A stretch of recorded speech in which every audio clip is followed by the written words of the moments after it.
नमस्कार, मैं डॉक्टर रविंद्र कुमार शर्मा, सहायक आचार्य, व्यवसाय प्रशासन विभाग, राजकीय महाविद्यालय वायना, बीकॉम थर्ड ईयर के समस्त छात्र एवं छात्राओं।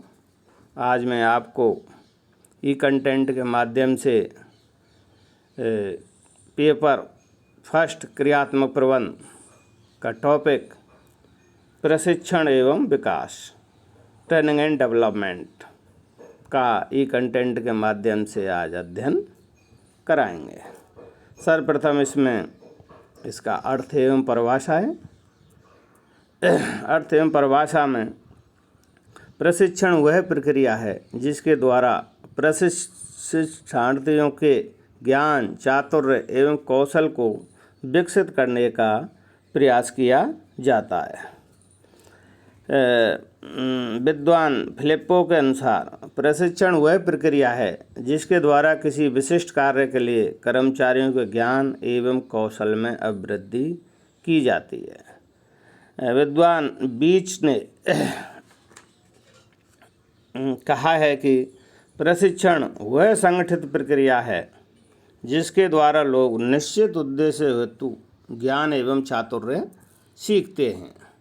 इस प्रकार से यह स्पष्ट है, निष्कर्ष रूप में हम कह सकते हैं कि प्रशिक्षण एक पूर्व नियोजित प्रक्रिया है जिसके द्वारा व्यक्ति के किसी विशिष्ट कार्य के संबंध में ज्ञान, चातुर्य, अभिरुचि तथा योग्यता का विकास करने का प्रयास किया जाता है ताकि वह उस विशिष्ट कार्य को सुव्यवस्थित एवं सर्वोत्तम ढंग से करते हुए संस्था की कुशलता में योगदान दे सके। इससे प्रशिक्षण का अर्थ एवं परिभाषा स्पष्ट हो जाता है। प्रशिक्षण के साथ एक शब्द चलता है, विकास। ये विकास का मतलब है, विकास एक व्यापक शब्द है, डेवलपमेंट, जिसमें प्रशिक्षण भी सम्मिलित है। विकास वह प्रक्रिया है जिसके द्वारा किसी कर्मचारी में सामान्य एवं तकनीकी ज्ञान तथा मानवीय एवं सामाजिक गुणों का विकास किया जाता है। मानवीय सामाजिक गुणों का विकास किया जाता ताकि वह अपने जीवन में विभिन्न भूमिकाओं का सफलतापूर्वक निर्वाह कर सके। तो प्रशिक्षण के साथ में डेवलपमेंट भी एक साथ में चलता है और विकास एक निरंतर प्रक्रिया का अंग है जिसमें प्रशिक्षण भी सम्मिलित है। अगला इसमें बताया गया है प्रशिक्षण का महत्व। कर्मचारियों को प्रशिक्षण का प्रत्येक संस्था में महत्वपूर्ण योगदान होता है। कर्मचारियों से कुशलतापूर्वक कार्य तभी करवाया जा सकता है जबकि यथा समय प्रशिक्षण दिया जाता रहे। प्रशिक्षण प्रबंधकीय नियंत्रण का महत्वपूर्ण पक्ष है। दुर्घटनाओं को कम करने, अपव्यय को रोकने तथा किस्म में सुधार करने के लिए प्रशिक्षण सफलतम साधनों में से एक है। अतः प्रशिक्षण को हम निम्न बिंदुओं के द्वारा समझा सकते हैं। सबसे पहला इसका महत्व है अधिक उत्पादकता, हायर प्रोडक्टिविटी। प्रशिक्षण के द्वारा कर्मचारियों के चातुर्य एवं योग्यता में वृद्धि होती है।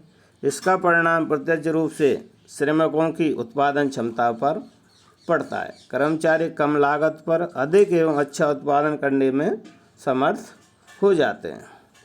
दूसरा इसका महत्व कार्य क्षमता में सुधार। कार्य क्षमता में सुधार प्रशिक्षण के द्वारा नए कर्मचारियों को ही उचित कार्य क्षमता प्राप्त करने में सहायता नहीं मिलती है, बल्कि पुराने कर्मचारियों को भी अपनी कार्य क्षमता के सुधार करने में बड़ी सहायता मिलती है। प्रशिक्षण कर्मचारियों की कार्य क्षमता के स्तर को बढ़ाने में सक्षम होता है। तीसरा इसका महत्व है मनोबल में वृद्धि, अर्थात मनोबल का निर्माण। प्रशिक्षण का एक महत्वपूर्ण उद्देश्य कर्मचारियों के मनोबल का निर्माण करना भी है। प्रशिक्षण के द्वारा कर्मचारियों में आपसी सहयोग एवं स्वामी भक्ति की भावना का विकास किया जाता है। अगला इसका महत्व है मानव शक्ति की पूर्ति। एक संस्था में कई प्रकार की योग्यताओं, ज्ञान एवं कुशलता वाले व्यक्तियों की आवश्यकता पड़ती है, जबकि आजकल की स्कूल एवं कॉलेज शिक्षा पद्धति व्यावसायिक संस्थाओं की आवश्यकता अनुसार प्रशिक्षित कर्मचारी उपलब्ध करने में सर्वथा अनुपयुक्त है। अतः संस्था के लिए आवश्यक योग्यता वाले प्रशिक्षित कर्मचारियों पूर्ति के लिए प्रशिक्षण बहुत ही आवश्यक है। अगला इसका है महत्व, तकनीकी परिवर्तनों से अवगत कराना। आज का युग डायनामिक युग है। भारत विश्व की जितने भी तकनीकी ज्ञान, साइंस एवं टेक्नोलॉजी के द्वारा विश्व में विकास होता है, उसके विकास को भारत में बनाए रखने के लिए नई नई तकनीकी आयामों को भारत में आयात किया जाता है और उन तकनीकियों से भारत के कर्मचारियों को योग्य बनाया जाता है, उनको अवगत कराया जाता है। नए नए यंत्रों का आविष्कार हो रहा है, नई नई प्लांटें मशीनरी आ रही हैं। इस तरह से उनको लेटेस्ट टेक्नोलॉजी के बारे में इस प्रशिक्षण के माध्यम से अवगत कराया जाता है। अगला इसका बिंदु है कर्मचारियों का हित। प्रशिक्षण प्राप्त कर लेने से श्रमिकों का भी हित होता है। कर्मचारियों को प्रशिक्षण देने से उनकी योग्यता, ज्ञान, क्षमता आदि में वृद्धि होती है। इसके परिणाम स्वरूप उनकी बाजार में मांग बढ़ती है, जिसका अंततोगत प्रभाव यह होता है कि उनको अधिक वेतन, अधिक अच्छी कार्य दशाएँ उपलब्ध होती हैं। अगला इसका महत्व है परिवर्तनों में आसानी।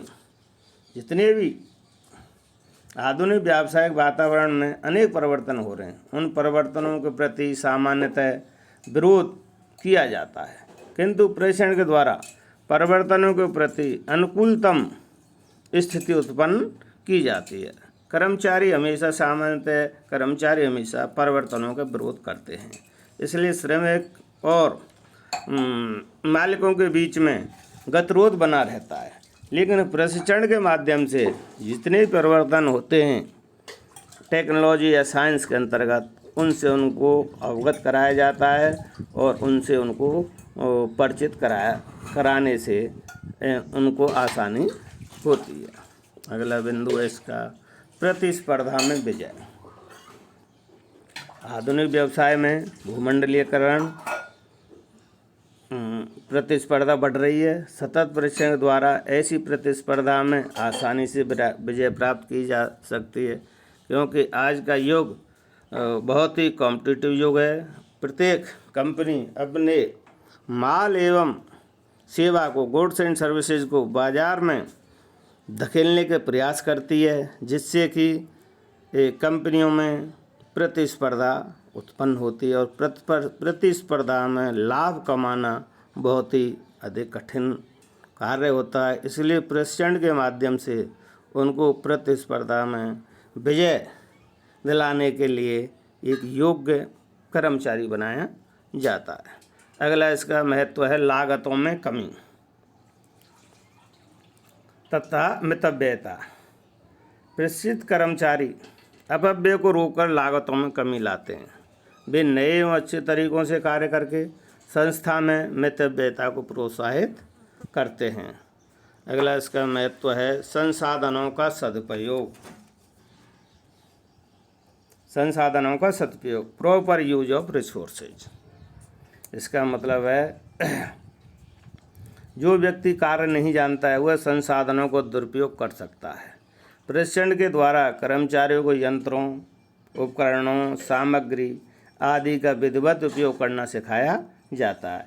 जैसे कि संसाधन दो प्रकार के होते हैं, ह्यूमन रिसोर्सेज और फिजिकल रिसोर्सेज और भौतिक संसाधन।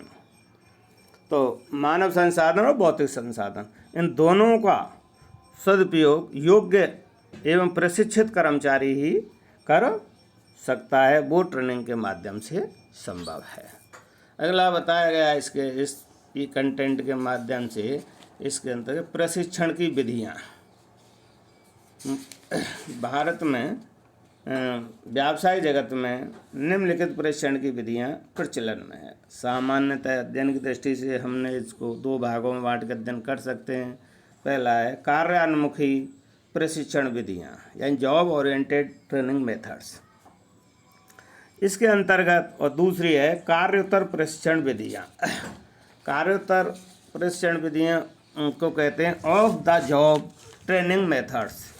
ये 2 तरह की विधियां क्या है कि इसमें बताई गई हैं। तो सबसे पहले हम देखते हैं कार्योन्मुखी प्रशिक्षण विधियाँ। जॉब ओरिएंटेड ट्रेनिंग मेथड्स में भी कई विधियाँ बताई गई हैं। सबसे पहले इसमें कार्य पर प्रशिक्षण ऑन द जॉब ट्रेनिंग। कार्य पर प्रशिक्षण को ही उद्योग के अंतर्गत प्रशिक्षण भी कहते हैं। ट्रेनिंग विद इन इंडस्ट्री, ये प्रशिक्षण की अत्यधिक महत्वपूर्ण पद्धति है। स्प्रीगल तथा जेम्स ने कहा है ये सर्वाधिक रूप से प्रयुक्त की जाने वाली प्रशिक्षण विधि है। इस विधि के अंतर्गत आने वाले कर्मचारियों को उनके निकटस्थ अधिकारी के पास रखा जाता है और निकटस्थ अधिकारी उनको उनके कार्य के संबंध में आवश्यक बातों की जानकारी देता है और उनसे कार्य करवाता है और उनको कार्य सिखाया जाता है। तो इसलिए ये जॉब ओरिएंटेड ट्रेनिंग एक महत्वपूर्ण विधि है। दूसरी इसमें है विधि प्रकोष्ठ प्रशिक्षण विधि। प्रकोष्ठ प्रशिक्षण विधि इसे ही प्रशिक्षण केंद्र विधि भी कहते। इस विधि में कारखाने के परिसर में ही एक बड़े कमरे या हॉल में एक प्रशिक्षण केंद्र स्थापित किया जाता है। इस हॉल में कारखाने में काम आने वाली मशीनों की नकल से तैयार दूसरी मशीनों या मॉडल स्थापित कर दिए जाते हैं। इसका वातावरण भी कारखाने के वास्तविक वातावरण के जैसा ही रखा जाता है। तीसरी विधि है प्रशिक्षुता प्रशिक्षण विधि। यह तकनीकी कार्यों के प्रशिक्षण की विधि है। इसके अंतर्गत प्रशिक्षु यानी अप्रेंटिस किसी अनुभवी अधिकारी के निर्देशन में कार्य का तकनीकी ज्ञान एवं अनुभव प्राप्त करता है। इसकी अवधि सामान्य 6 माह से 5 वर्ष तक की हो सकती है। भारत में प्रशिक्षु प्रशिक्षण कई तकनीकी व्यवसायों एवं कार्यों प्रदान करने की व्यवस्था है। इस प्रशिक्षण का नियमन प्रशिक्षुता अधिनियम 1961 के द्वारा किया जाता है। अगली विधि है इसमें इंटर्नशिप प्रशिक्षण। इंटर्नशिप जब सैद्धांतिक प्रशिक्षण प्राप्त पेशेवर व्यक्तियों को वास्तविक कार्य दशाओं में लगातार व्यावहारिक प्रशिक्षण प्रदान किया जाता है तो उसे ही इंटर्नशिप प्रशिक्षण कहते हैं। आजकल कंपनी सचिव MBA करने वाले छात्रों को सैद्धांतिक प्रश्न पत्र पास करने के बाद किसी संस्था में जाकर कुछ समय के लिए व्यावहारिक ज्ञान अर्जित करना पड़ता है। डॉक्टरों के लिए तो बरसों से इस प्रकार के प्रशिक्षण की अनिवार्यता है। इसलिए इंटर्नशिप में प्रैक्टिकल ज्ञान कराया जाता है। अगली इसमें विधि है कार्य परिक्रमा अथवा परिवर्तन विधि यानी जॉब रोटेशन। ये प्रशिक्षण की बहुआयामी प्रशिक्षण विधि है। इसमें कर्मचारियों को संस्था के विभिन्न विभागों में थोड़े भिन्न कार्यों पर लगाया जाता है। इससे वे संस्था के प्रत्येक विभाग के कार्यों को करने का प्रशिक्षण एवं अनुभव प्राप्त कर लेते हैं। प्राय बैंकों में क्लर्कों एवं अधिकारियों को बारी बारी से भिन्न काउंटरों पर बैठाया जाता है। इससे उन्हें संपूर्ण बैंकिंग कार्य प्रणाली की जानकारी हो जाती है। अगली विधि है इसके अंतर्गत प्रदर्शन एवं उदाहरण। प्रदर्शन एवं उदाहरण इस विधि में प्रशिक्षण प्राप्त करने वालों के समक्ष स्वयं किसी कार्य को करके दिखाता है। इससे प्रशिक्षण प्राप्त करने वाले स्वयं कार्य करना सीखते हैं। ये विधि छोटे मोटे यंत्रों के उपयोग एवं उनकी कार्यविधि को समझाने के लिए उपयुक्त है। इस तरह से ये कार्योन्मुखी प्रशिक्षण विधियाँ प्रचलन में है। दूसरा है इसमें off the job training methods, कार्योत्तर प्रशिक्षण विधियाँ। इसके अंतर्गत प्रमुख विधियाँ निम्नलिखित हैं। पहला है प्रवचन विधि, लेक्चर मेथड।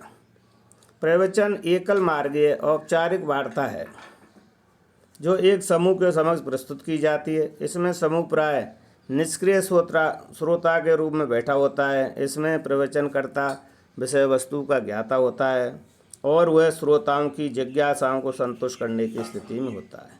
यह प्रवचन विधि सैद्धांतिक ज्ञान एवं व्यावहारिक सूचनाओं से परिपूर्ण होती है। दूसरी इसमें विधि है व्यक्तिगत परिचर्चा या सम्मेलन, पर्सनल डिस्कशन या कॉन्फ्रेंसेज।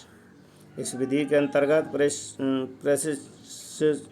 प्रशिक्षण प्राप्त करने वाले अपने वरिष्ठ अधिकारी से समय समय पर भेंट करता रहता है तथा उससे अपने कार्य की समस्याओं तथा परिस्थितियों के बारे में मार्गदर्शन एवं सुझाव मांगता है। अधिकारी अपने अनुभव के आधार पर सुझाव एवं परामर्श देते हैं। तीसरी विधि है इसमें समूह परिचर्चा विधि ग्रुप डिस्कशन मेथड। विक्रय प्रशिक्षण की इस विधि के अंतर्गत सामान्यतः एक सीमित संख्या में 15 से 20 विक्रयकर्ताओं के समूह बना दिए जाते हैं। इस समूह के सभी सदस्य अपने वरिष्ठ अधिकारी के नेतृत्व में अपनी विक्रय समस्याओं पर विचार विमर्श करते हैं तथा उन समस्याओं पर एक सर्वसामान्य हल ढूंढने का प्रयास करते हैं। विचार विमर्श के दौरान सभी को एक दूसरे के विचारों की जानकारी होती है। फलतः वे स्वतः एक दूसरे विचारों से अनेक बातों को सीखते हैं। अगली है इसके अंतर्गत विधि सम्मेलन विधि, कॉन्फ्रेंसेज मेथड। यह प्रशिक्षण की एक वह विधि है जिसका मूल उद्देश्य एक समूह के ज्ञान एवं अनुभव को सबके लिए उपलब्ध कराना है। सम्मेलन में भाग लेने वाले प्रशिक्षण के प्राप्त करने वाले अपने विचार एवं अनुभव को सम्मेलन में प्रकट करने को स्वतंत्र होते हैं। इस प्रकार आपसी विचार विमर्श एवं अनुभवों के आदान प्रदान द्वारा प्रशिक्षण प्राप्त करने वाले बहुत कुछ आसानी से सीख जाते हैं। अगली विधि है इसकी समस्या अध्ययन विधि। इस विधि में प्रशिक्षण प्राप्त करने वाले व्यक्तियों के समूह के समक्ष किसी एक वास्तविक या काल्पनिक समस्या के तथ्यों को प्रस्तुत किया जाता है तथा उनसे इस समस्या को हल करने के लिए कहा जाता है।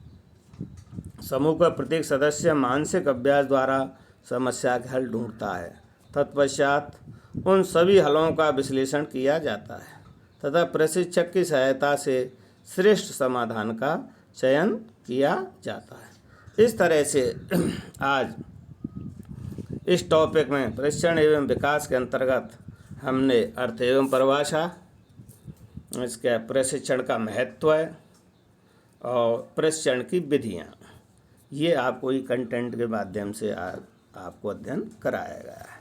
धन्यवाद।